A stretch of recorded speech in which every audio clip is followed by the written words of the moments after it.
Hello, my name's Heather. Welcome to my channel, or welcome back to my channel. I do videos about left politics, a lot of them about the Labour Party and the shameless weaponisation of anti-Semitism within the Labour Party against the left. And I think we're seeing one of the consequences of that in the way the Labour Party is reacting to the violence in Israel-Palestine at the moment.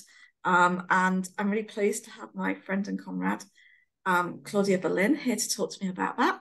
Thank you for having me, Heather. I think saying I'm excited to be here is probably wrong based on the subject, but I'm happy to be able to have a platform to kind of go through it and talk about it. So thank you so much for inviting me on.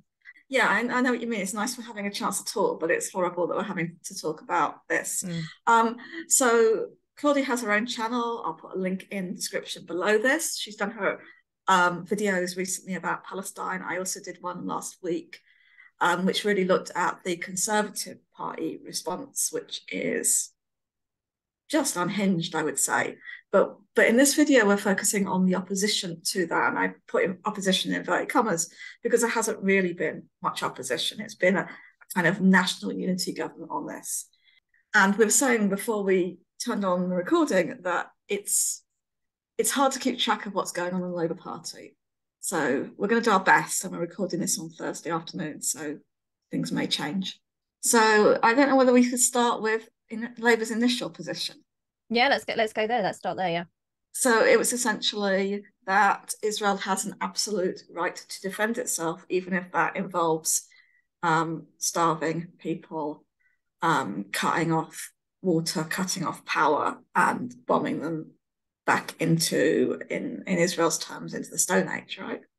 Yeah. I mean, this is I've got the Starmer quote from LBC. I believe that's kind of where it started. So he was asked by Nick Ferrari, do you think a siege is appropriate? Cutting off power, cutting off water, Cllr?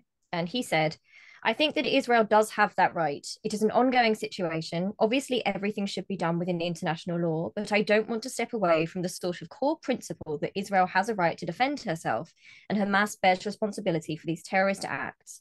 And I would call on all responsible states, particularly Middle East responsible states, to call this out for what it is and to stand with the world in condemning, utterly condemning, these actions by Hamas. So I have to admit I know that I have a very poor opinion of Keir Starmer, but I was still shocked by that.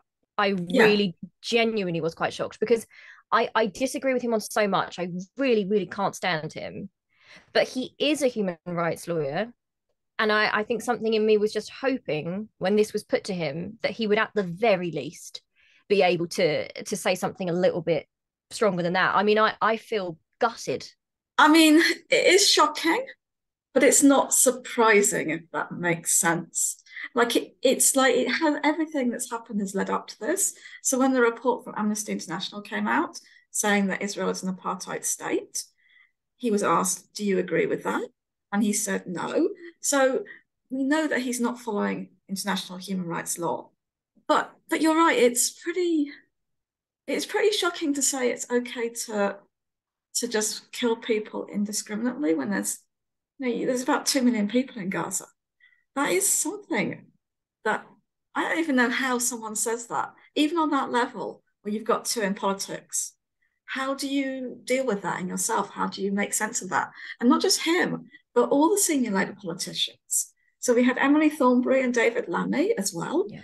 who in the past have taken really different positions. Mm.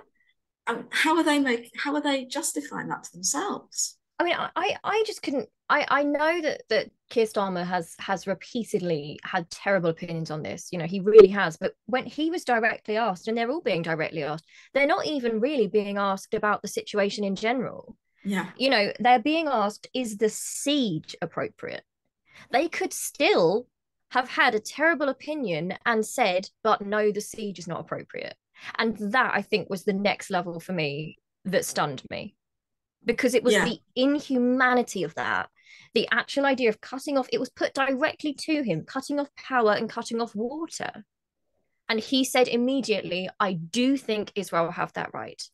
I did expect him to be pro-Israel. I did expect that. But I didn't expect it to be there is a right to lay siege to 2 million people. I'm still stunned by that, even talking about that now. Yeah, although Israel has for about 16 years been laying siege to 2 million people, but they could describe this as total siege. Mm. I mean, that's such a euphemism, isn't it? It's like it's genocide, right? Total siege is genocide.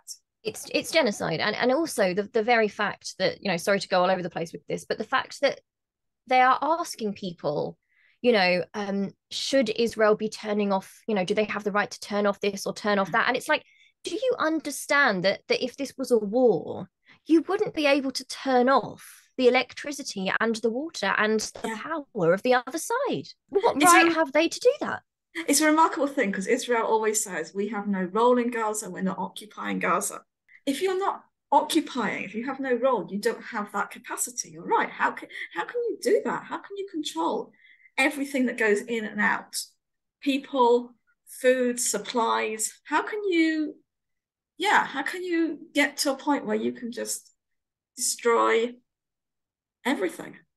And even the point that I know we'll get to this in the video, but the point they're kind of moving towards, which is as they're seeing things escalating in Gaza, or rather, you know, it's impossible for them to cover it anymore and they're covering their own backs. Yeah. They are still using the language of, you know, benevolent democratic Israel, you know, allowing them out of the goodness of their heart. They've turned the water back on. Oh, they might allow the aid in. And what sort of a paradigm are we in? Yeah. Where that is good? Yeah, exactly. So we're going to try and cover the changing position. We're going to try and do it chronologically. But what you're saying is really important, because one of the things is there's an appearance of a changed position, but substantively it hasn't changed. So what runs through this is the what you're saying, which is Israel is painted as a benevolent actor, personified in that quote that you read out as a woman, which is always interesting, the kind of mother nation. And Hamas is always presented as terrorist, and there is never any historicizing of what happens prior to October the 7th. It's as if everything started from scratch. So I think we'll see that all the way through. So alongside this kind of position, there was also kind of a policing that happened of what within the Labour Party, of what people were allowed to do and really what people were not allowed to do. And so that was really disturbing, because they were talking about people not going on demonstrations. I find that was extremely, extremely distressing. But then I feel like we've seen this for a while. Keir Starmer is very authoritarian, you know, very much so.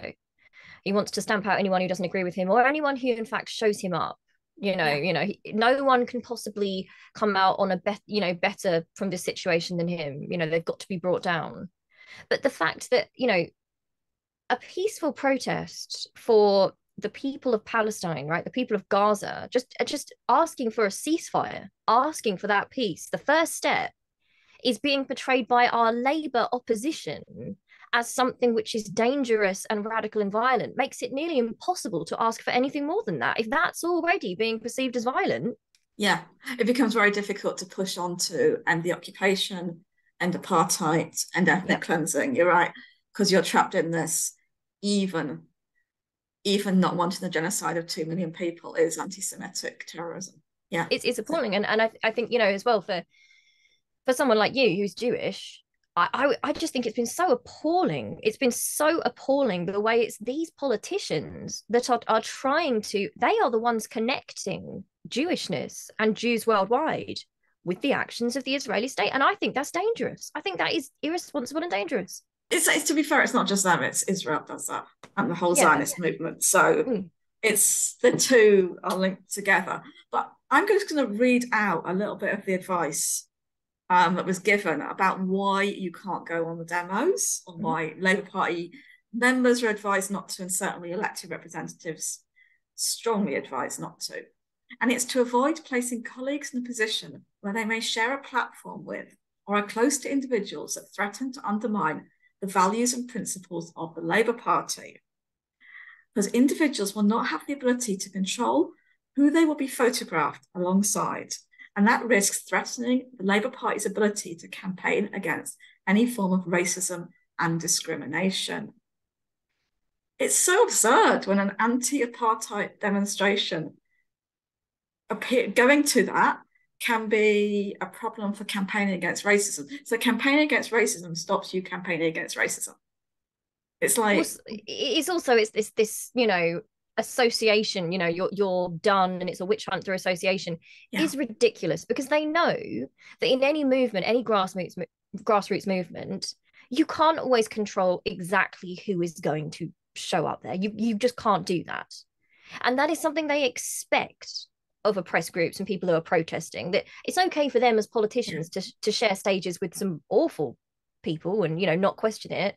But if you go to a demonstration and you don't happen to know that someone you stood next to and someone you stood next to said something some time ago, it's ridiculous. It's fear-mongering. Like it's I'm honestly angry that more Labour politicians, like, why did they let that go? How could you receive that and remain in that party? I couldn't do it. Yeah, that's true. We'll come on to the people who've left and why. That's a good segue into that. But when you were talking, I was just thinking, I've seen on Twitter that they're showing off Labour Party about how BlackRock has endorsed them. And so, yeah, I mean, they're showing off about associations with a horrible global corporation, which is leading to lots of people being made homeless and all of that stuff and being exploited. And yeah, but if you go to a demo and you're accidentally caught next to someone who has a sign saying, "From the river to the sea, Palestine will be free," that's the real problem, right? 100%. Yeah. And even that example, it's even weirder and worse than that. They are trying to make it, oh, don't be seen with the Palestine flag. It's all so distorted. It makes me really angry. Yeah, I should actually mention like something which happened locally, because it's like, it's not just this national level, but at local level, people are so confused, I think, on councils about what they can and can't say, and so nervous. The acting mayor in Hackney, she tweeted about how terrible things were and how she's reached out to Jewish communities. And then she says, we're with all those people affected, but she couldn't mention Palestinians by name. That erasure that happens, that making invisible people who are subjected to daily racism, it's like so bizarre, because Hackney's so proud of we're an anti-racist borough, but that anti-racism does not extend beyond England, really. And also, there's certainly fear-mongering, isn't there, around the idea of people that are Islamic or Muslim. I mean, they're not from Labour, obviously, but the Archbishop of Canterbury, recently made a statement with leaders of the Muslim and Jewish faiths. And when the Archbishop of Canterbury spoke, he actually said, we have to stand against anti-Semitism and all other forms of hatred. Just say the word. You can say anti-Semitism and Islamophobia in the same sentence. It's like they're trying to pit those two things against each other. Like it's ridiculous to me. Yeah, it's ridiculous, but they are in a sense pitted against each other, even when they are in the same sentence. Because if you are now anti-Semitism in that kind of narrow sense of using it to prop up a settler colonial project in Israel, Palestine, then you are de facto Islamophobic. It always seems to, it seems intrinsic to it. Okay, so a lot of the responses, there has been pushback initially from the Labour Muslim Network, asking Keir Starmer to withdraw his statements. Then the International Centre for Justice for Palestinians, they threatened legal action against Keir Starmer, Emily Thornberry, and David Lammy for, saying that, for supporting war crimes, allowing their perpetration. There was a letter from prominent voices within the British Muslim community to Keir Starmer. There was pushback and a joint letter from senior academics in international law. And then there was a whole series of resignations of councillors. Not enough, as you say, but I don't know if you have any thoughts on the pushback and the extent of it. I think I find it very, very upsetting. I mean, I particularly, I was looking at Lubaba Khalid. So she was the young Labour BAME BAME officer. And basically she speaks in her statement about how, as a Palestinian herself with direct family in Gaza, she is appalled by the comments made to LBC by Keir Starmer that Israel has the right to withhold water and electricity She states that collective punishment is a war crime under international law. I believe it's Convention 33 or something. I've got that written down, but obviously collective punishment is. She and I can't believe that somebody who is a young person who is given so much to the party is having to list the officials that are so much more powerful than her, who are gaslighting her, and having to step away because she has been so dehumanized. Like it is like a nightmare. She says she has received zero support from the Labour Party, and that's a common theme experienced by other Muslim and Palestinian members. And I mean, we've seen that, like with Afsana Begum, like we've already seen that happen. And it's so hypocritical when you think of the way Keir Starmer has used the anti-Semitism situation, you know, to his advantage. And yet you notice when there's anti-Black racism, when there is Islamophobia, they really, truly don't care. Yeah. It's almost like a badge of honor. It's like they kind of want to push people out. I don't think they care at all. Yeah, I mean, opposition to anti-Semitism isn't anti-racism. We've got to be clear about that. It is a form of racism. And the thing about wanting to push people out, because there was one comment that got later deleted, I can't remember exactly what it was, but it was just, it's like basically equating the people leaving with vermin.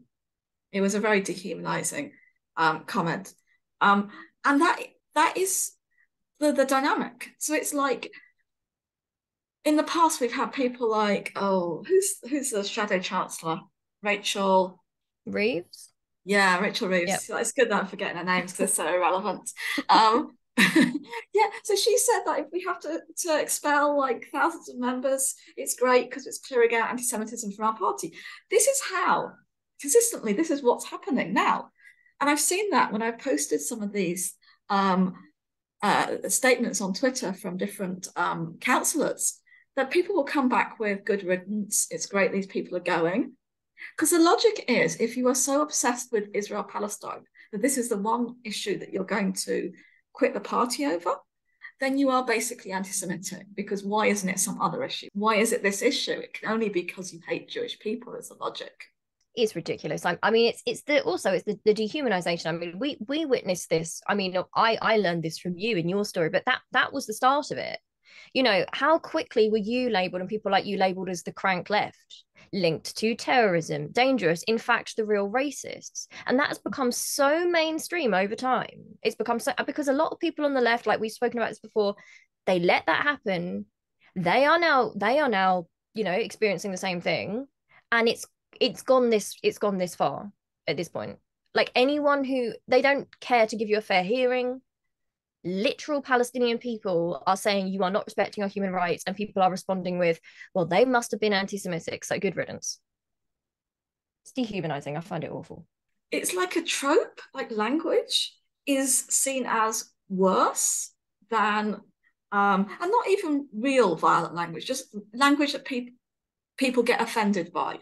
So language is worse than actual physical violence, and offense is worse than actual physical harm. It's very hard to keep your kind of frame of reference clear, I think. Often me it is when presented every day with these narratives that are so absurd. And I think it also wastes a lot of time because you do spend so much time trying to justify yourself and prove that you are not a racist.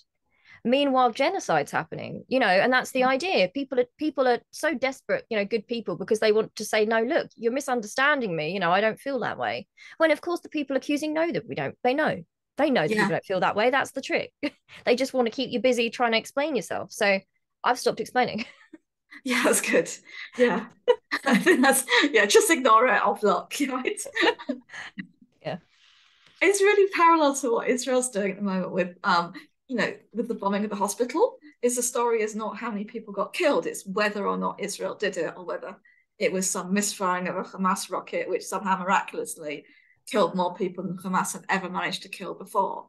Yeah, that's it. And it's like the thing that's so crazy about that. I mean, I feel like it's extremely likely.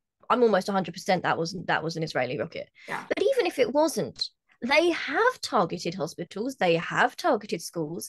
All this rubbish about, oh, we don't do that, we haven't done that. Now, even the BBC, all of our broadcasters, I haven't seen them call them up on that. Channel 4 did okay, actually. I know Channel 4. Yeah. I know they're doing pretty well, but I mean, I was watching BBC. Yeah. I was hearing these defenses, you know, and I'm thinking to myself, this is a group of people that have been quite willing to hurt civilians. They have been warning people to move, presumably Yeah. because it's going to be dangerous. And I also think the very idea that if by some, you know, coincidence it wasn't an Israeli rocket, obviously people are going to think it was because they have been calling the area. They've literally told people move because we're going to bomb it, and they have been bombing it for a week. Yeah, and they told people to move from the hospitals. I mean, that's insane. And the evidence they produced is so bizarre. But yeah, you're right. But it becomes, the story becomes what people are saying about it, whether this happened or not, and not the actual genocide. And this part of the problem is what we're discussing now. Is like, this story is Labour. But I think it does matter what Labour say. It does matter we have an opposition in this country. And if we don't, it matters that we somehow find some way to articulate that otherwise, because what politicians in the West say doesn't matter. I think America, the US, is worse than us, unbelievably. Okay, so I think we'll come back to like what the left has said, like what you've been saying, but let's do the amended position. So obviously there's a lot of pushback. There were council leaders saying to the Labour leadership that we're going to lose control of these councils because we're going to lose councillors en masse. And they haven't lost councillors en masse yet. I don't know whether they would, but they did amend their position, or they said they'd amended their position. But it's substantively the same. So it starts from solidarity with Israel, not solidarity with Palestinians. It says Israel has a right to defend itself and to rescue the hostages. So not to negotiate for the release of the hostages, not to have to release the people they effectively keep as hostages in their prisons from Palestine. They say nothing about the use of white phosphorus, so they implicitly allow that. And in fact, their guidance says if they're asked about white phosphorus, not to respond, except to double down on Israel's right to defend itself. And it clearly positions the blame as on Hamas. There's still no broader context. So it does say everything has to be done in line with international law, and there should be humanitarian aid going in now that evacuation started. I don't see it as a different position. It truly is meaningless. I wrote down, I've written down the entirety of Starmer's opening speech at the PMQs. And I think writing it down rather than just listening to it, and I was angry listening to it, made me realise that he switches position constantly. Now, the only position he won't take is pro the Palestinian people. He throws in something here, he throws in something there. It's like he's most worried about however this goes down in history, I can pick a line out of my speech and say, but I did say that they should respect international law. I did say there should be humanitarian, corridors. Then he contradicts it and says, but we stand with Israel, of course, and Israel's right to defend itself, and Israel should do it. Doesn't make sense. And I think, they know it doesn't make sense. It's not designed to make sense. It's designed to cover his back, essentially. That's all it is. It's sneaky and it's manipulative. Yeah, so obviously this didn't really work. So the position has been ever so slightly changed again. I expect it to be moving. As we were saying, it's constantly changing. So I'm just going to look up an extract from that. So I'm going to say also a lot of the links I'll put in the description to all of this stuff. Taj Ali on Twitter has been really good at collating this and bringing together what's happening in Labour. This is from the guidance from Keir Starmer's office. Indeed, Hamas have no interest in the future and freedom of the Palestinian people, nor in peace. Causes they have willingly, deliberately, murderously set back. Labour's commitment to a two-state solution, a secure Israel and a viable Palestine is unwavering. You have my word. Yeah, slightly ironic, that one. Labour will continue to call for Hamas to immediately release all hostages, all parties to act in accordance with international law and protect civilian life, immediate humanitarian access of food, water, electricity, and medicine to Gaza, safe humanitarian corridors for those fleeing violence, solidarity with all those faced with the barbarism of Hamas. It's just listing all the things that they've realised since the big protest, when there were hundreds of thousands of people more than they thought. They've thought, oh, let's write this stuff down. We won't actually make any moves towards pushing for any of it, but let's be seen to say it. the positioning of Hamas in this situation is troubling to me. I am not politically the most educated, and I completely think that any attack on civilian is evil. But when they position it as a random barbarian group decided to pop over and kill people and take them away, and we must all stand together against this terrorism, it's sort of like, be consistent. Israel, the state, is currently terrorizing millions of people. And I feel like I'm going insane listening to it. Like, if you take away the context of occupation, if you take away all that history, and like you said, you pretend that it started on Saturday, it ties into the racist stories that every occupation force has ever told, right? Yeah. That the angry barbarians, they're inhuman, they're violent, they're kind of male, whereas we are the female homeland, and they're male and they want to rape us, they want to kill us. And there's simply no reason for it. They are in fact different. It is the law of the jungle. They are animals, they are beasts. That is what it plays into. And to say that, I feel, when I've spoken about that before, people have said, oh, so you're pro-terrorism, are you? What do you think every occupation force has done? Like, that's what they do. Yeah, I totally agree. I mean, actually, I think it's really, what struck me first was there's no reference to Israel in this statement. I don't know whether there is in the broader statement because I haven't seen it all. The references to Hamas should really be replaced with Israel. I mean, solidarity with all those faced with the barbarism of Israel. Israel has no interest in future and freedom of the Palestinian people, nor in peace. Causes they have willingly, deliberately, murderously set back. I mean, this is much more accurate. And I absolutely agree with you. Like, the stories that we saw initially about what had happened, about the mass shooting of civilians, about beheading babies, about raping women. But I read a book about Hamas, and one of the things which struck me in that book was, this is an Islamist party, right? So they follow the Quran, and they want an Islamic regime. So they have very strict rules about combat. They tend to follow those pretty strictly. And so it would have been really remarkable on those grounds if those things had been true, because if they had deliberately targeted civilians en masse rather than military targets, for example, if they had raped people, and obviously things can happen in war, but it wouldn't be the kind of modus operandi of Hamas, in my knowledge of them. And also, this was a seriously complex operation. It's very difficult, given the kind of siege, given the technology that Israel has on the border. To break through is remarkable. Then hold some territory in Israel for over 24 hours is remarkable. To take a significant number of hostages again. So it didn't really feel like you were going to have this hardcore military operation that was very difficult to execute, and you were just going to turn up and say, we're just going to have a party here and slaughter people and rape people. It's a serious thing. And what it is the inability to humanize the enemy and see them as rational actors. Yeah, which is a real problem.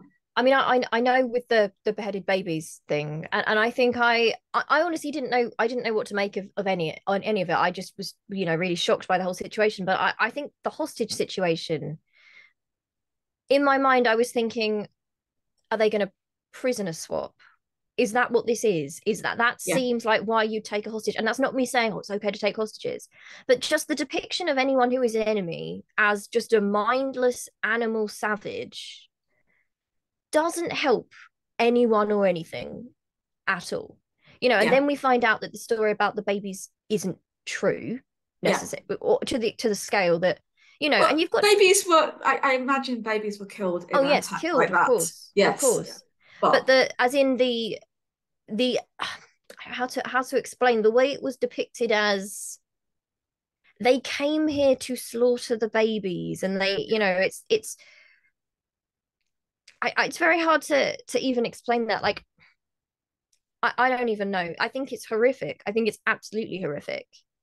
But again, it's still that idea of, oh, the brown foreigner has come to kill the babies and it's like, you're bombing babies now.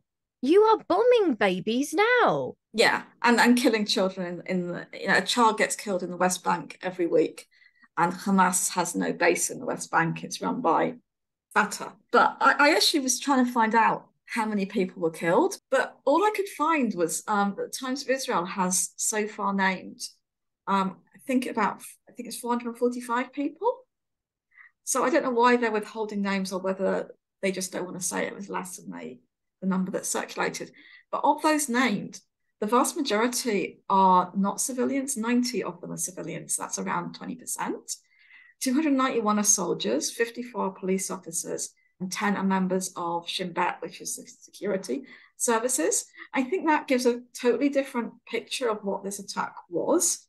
And also those figures are really different than the figures you'd get for the assault on Gaza right now by Israel in terms of civilian deaths. Yeah, I just find it such a difficult one to talk about, because I feel like, quite obviously, if you speak about just wanting to understand, even, right, to get to the point of understanding, to try and figure out, okay, why, therefore how do we fix it, what can be done, like how, and then suddenly it so quickly moves on to, so you in fact like the fact that innocent people have been slaughtered. I can't remember who said this, the quote that, in any situation like this, it will eventually end up, in the end, different groups will have to come together, they will have to try and understand each other, and they will, for the sake of all the innocent people, that has to happen. And what right do we have sitting in safety here?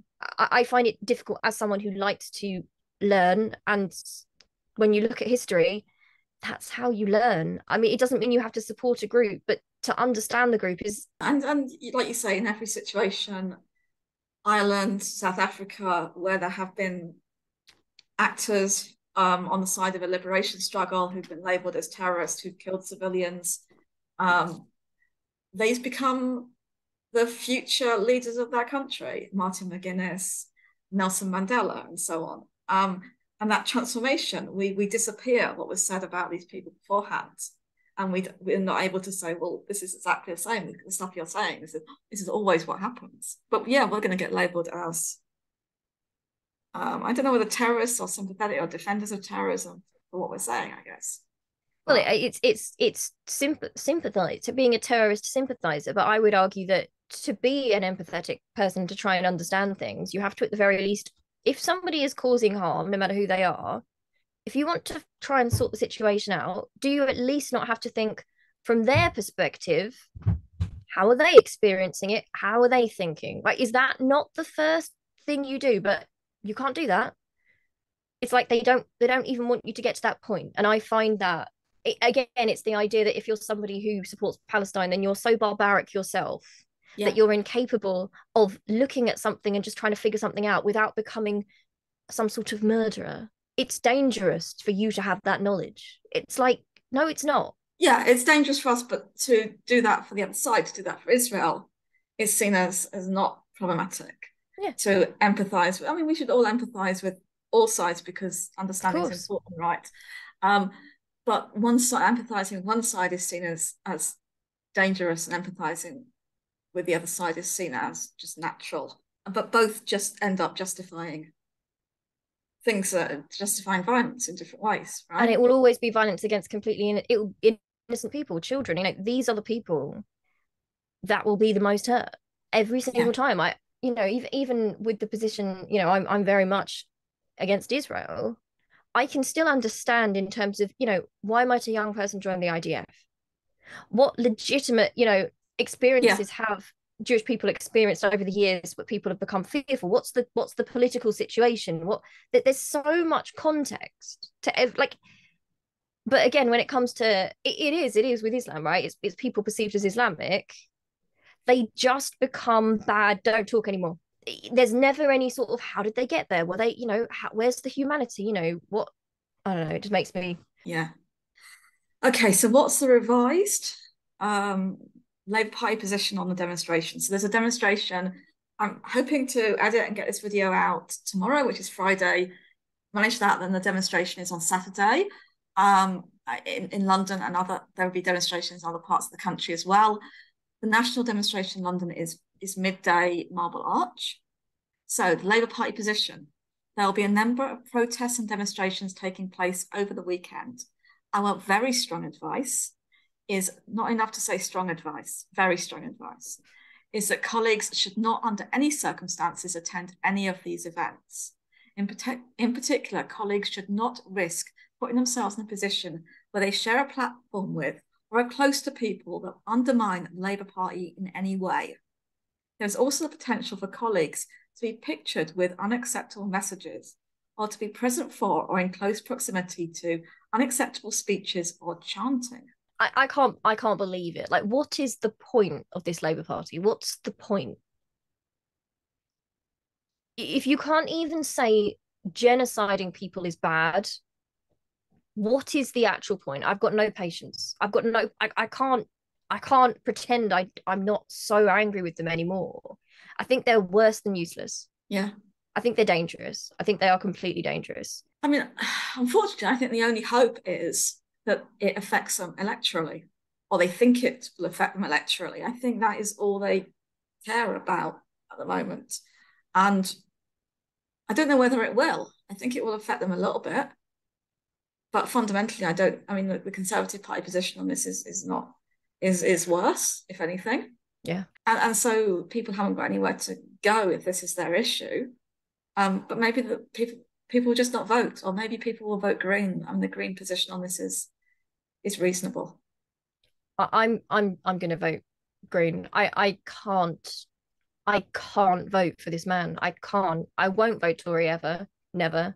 But and I can't vote for Starmer. I just can't. I just think he is dangerous. I think he's shown himself to be dangerous in his politics, dangerous to the left. I think in some ways that coming from a Labour Prime Minister could be even more damaging. And when we see in America, in the US, we've got someone whose politics is similar to Keir Starmer's, I would say, as president in I can't remember his name now. I've got menopause brain, they call it, right? Anyway, Joe Biden. And he's been full-throatedly behind Israel. And actually, it was the US that vetoed a United Nations resolution to call for a ceasefire. So I think you're right in some ways, because the parties of the left, or the so-called left, are more defensive on this issue, particularly after the accusations levelled against the left under Corbynism and generally levelled against the left globally on this.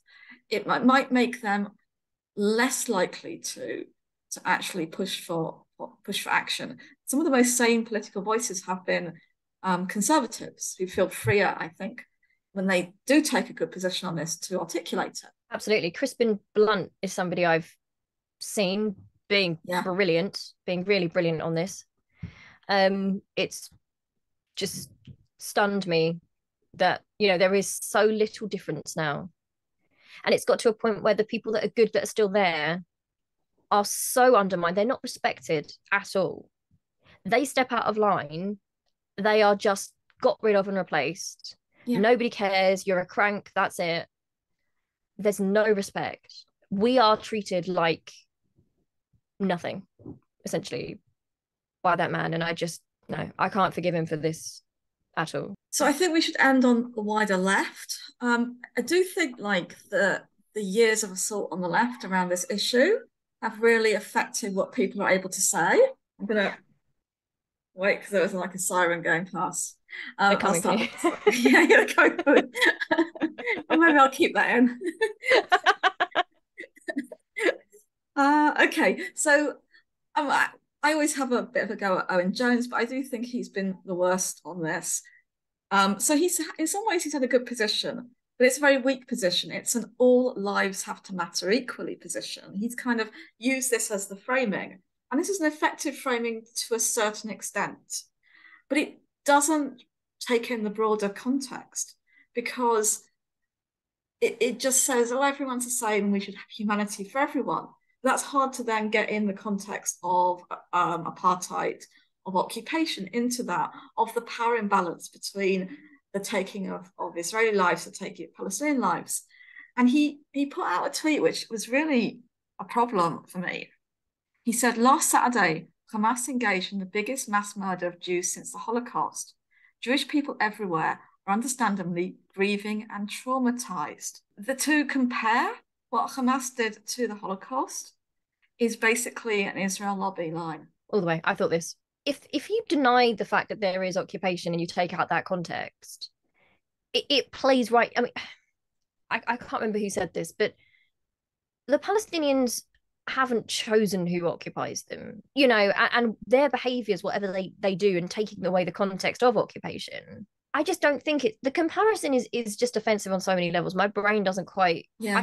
I had to read it a few times, what he'd written, to think, why on earth would you write that? Yeah, because so I think it is because his position on anti-Semitism in the Labour Party and his position generally is always to try to be nice to both sides.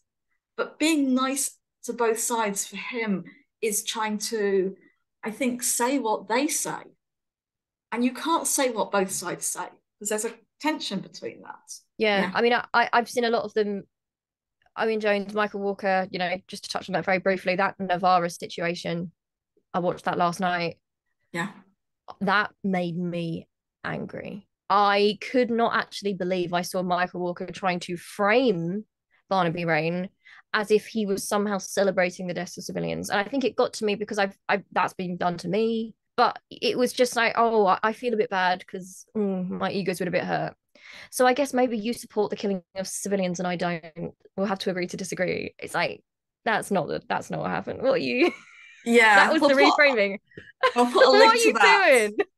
I think I don't agree with Barnaby Ray on everything, but I thought he was really good on this because he clearly, there's been a real absence on the left of a framing in terms of this is a colonial struggle. And it's not up to us to police the way in which people who are subjected to colonialism express their resistance and to say whether it's good or bad. I think that was the most important thing he said. And Michael Walker was pushing back and saying, well, yeah, but I think it's fine on the left if we have a chat about whether it's a good idea to kill people at a concert or not. And it's like, who's arguing that? Who exactly is arguing that? I've not seen a single person say, oh, I'm really glad that some young people were terrorized and hurt at a concert. No one wants to see that. Nobody. Who on the left wants to see that?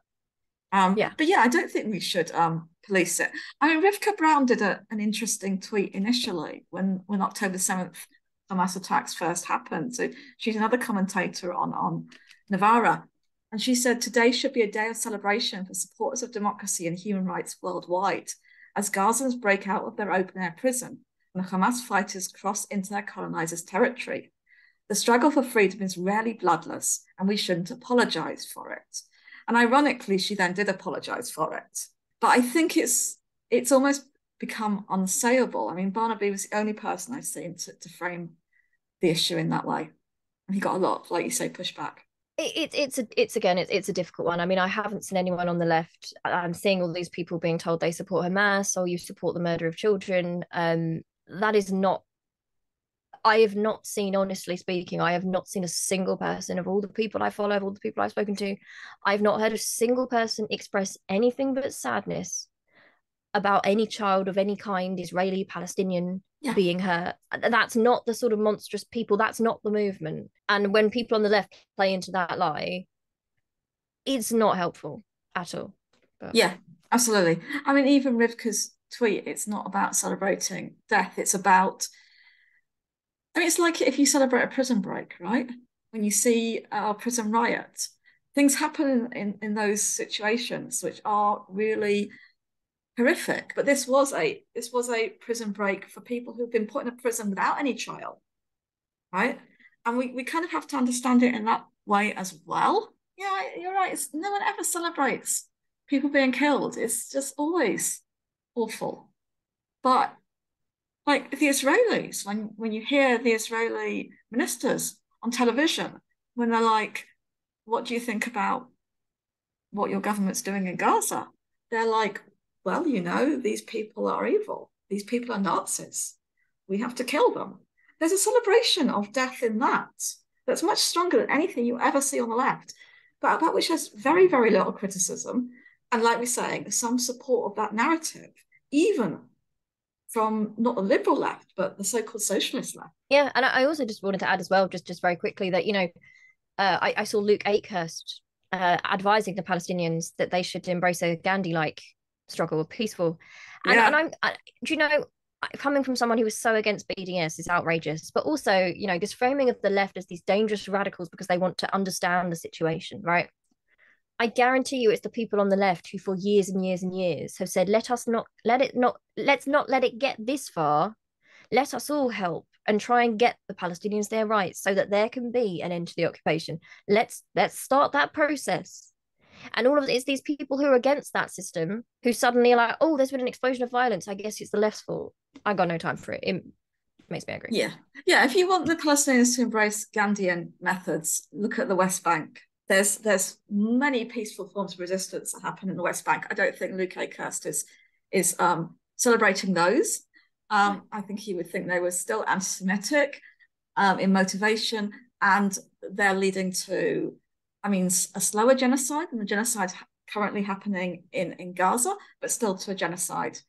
Since the attack on Gaza has happened, we're talking 60, 70 Palestinians killed by Israel in the West Bank. And for a long time in Gaza, for month upon month upon month, there were weekly peaceful protests, March of Return, with people walking up to the barrier between Israel and Gaza. Israeli soldiers used to show off about how many people they had shot in the knee, permanently disabling. Can you really say, can any of these people who are calling for that really say that if they were in that situation, if they had gone month after month to these protests, peaceful protests, and seen, you know, members of their family and friends and even themselves permanently injured and sometimes killed in those, they wouldn't turn to violence? I don't think, honestly, we can say we wouldn't. We truly, we can't imagine it. And I know that in Britain, I know that if we were in a situation like Gaza was in for a week, so people would react in all different ways, some peaceful, some not, but there would be so many people who'd be angry, who'd be fighting back, and that's only if we'd gone through it for a week. Okay. Is there anything else you want to say? I don't think that's a good place to end it, maybe. I guess I just want to say, you know, not to, you know, keep, you know, making justifications. The last time I will say it, but I really, really feel like I'm so done having to explain why support for the Palestinians does not mean wanting for Israelis to be hurt. I don't want any person to get hurt. I want every person to have their rights. I don't want anyone bombed. I don't want anyone to live in terror. That can only happen in reality if people like support a ceasefire, if people actually start talking, right? De-escalation of the violence, and the Palestinians have their rights. That's the only way forward. And I'm just so fed up of that being a position which is seen as apparently so dangerous and radical and violent, when actually that leads to the least casualties, because nobody wants any innocent person, surely, to die and go through this cycle and be traumatized. It's just horrific. Yeah, and that is the position you're articulating, even though it's not the position of our government or our position. It's the position of the majority of many of the countries of the world. Yeah. A lot of countries have histories of colonialism, and they have governments and peoples who understand that. So yeah, people can make these connections. And I think what's being exposed is the way in which the US, the UK, and much of Western Europe are damaging global peace, not just here, but in lots and lots of contexts. And that we need to increasingly recognize that and our complicity and all of that. Absolutely. And all these, you know, Keir Starmer, for all his, oh, I support Israel, I stand with Israel. Well, I'm sorry, but your position is going to mean innocent Israelis are going to get killed. Yeah. That's the reality. The conflict goes on. People become more and more traumatized on both sides of it. And it goes on and on and on. And I don't believe anyone wants that, truly. So, yeah. Okay. Well, that is a really good place to end. So thank you for having this discussion. I feel a bit better as a result of like a bit of sanity. I hope it helps people in listening to this. Keep fighting, keep resisting. If anybody from the Labour Party is listening, quit. Like, don't have any truck with this party anymore, and hopefully see people on demonstrations across the country and other forms of resistance. Absolutely. Thank you for having me on, Heather. And can I just say to people, medical aid for Palestinians, that's a great place to donate to try and get some humanitarian aid to Gaza right now. But thank you for having me on, and really appreciate. I love your channel, so thank you for that. Well, I love yours too, and thank you for saying that. I'll put a link to Medical Aid for Palestinians as well in the description.